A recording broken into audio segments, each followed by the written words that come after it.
the United States.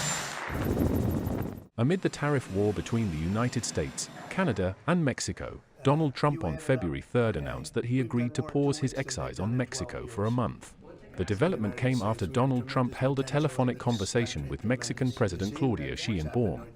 Taking to social media, POTUS Trump announced his friendly conversation with Sheinbaum, who agreed to deploy 10,000 Mexican soldiers on the border separating the United States and Mexico to stop the flow of fentanyl and illegal migrants into America.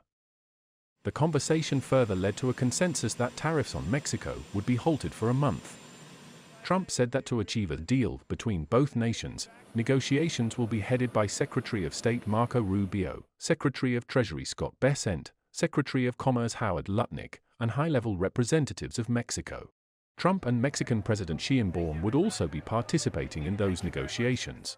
So the call with Mexico went very well in the sense that they're very strong now on the border. They're going to put soldiers there. So, actually, they're best military soldiers, and they're going to be at the border, 10,000. That's a lot of soldiers, and they want to protect it also. You know, they don't want people running through Mexico, coming through Mexico to come into our country. So they're going to do that, and then we're going to talk about other things over the next 30 days. We're going to have Scott, Howard, and Marco Rubio, Secretary of State, lead the delegation, and we're going to have a big negotiation with Mexico. I'll be involved too, and President Sheinbaum will be involved to see whether or not we can work something out on the tariffs. Further, Claudia Sheinbaum shared the good news with her countrymen, committing to deploying more National Guards on the northern border in order to protect the border and prevent drug trafficking, especially fentanyl trafficking from Mexico to the U.S. It was a good conversation, with a framework of respect.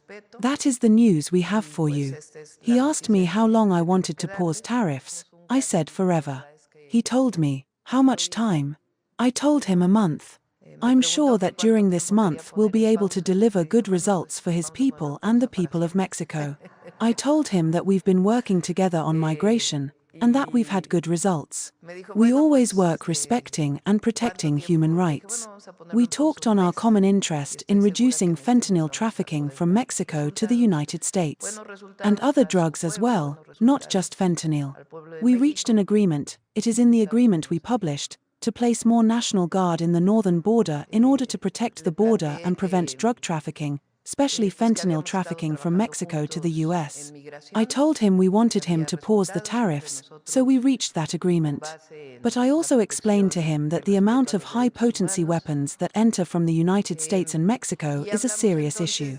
Finally, he insisted on the commercial deficit that, according to him, United States has against Mexico.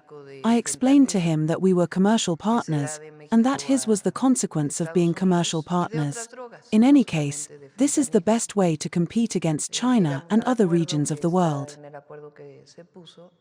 The to and fro developments came after Donald Trump on February 1st announced 25% tariffs on all Mexican goods over the weekend, with Mexico also slapping tariffs on U.S. in retaliation.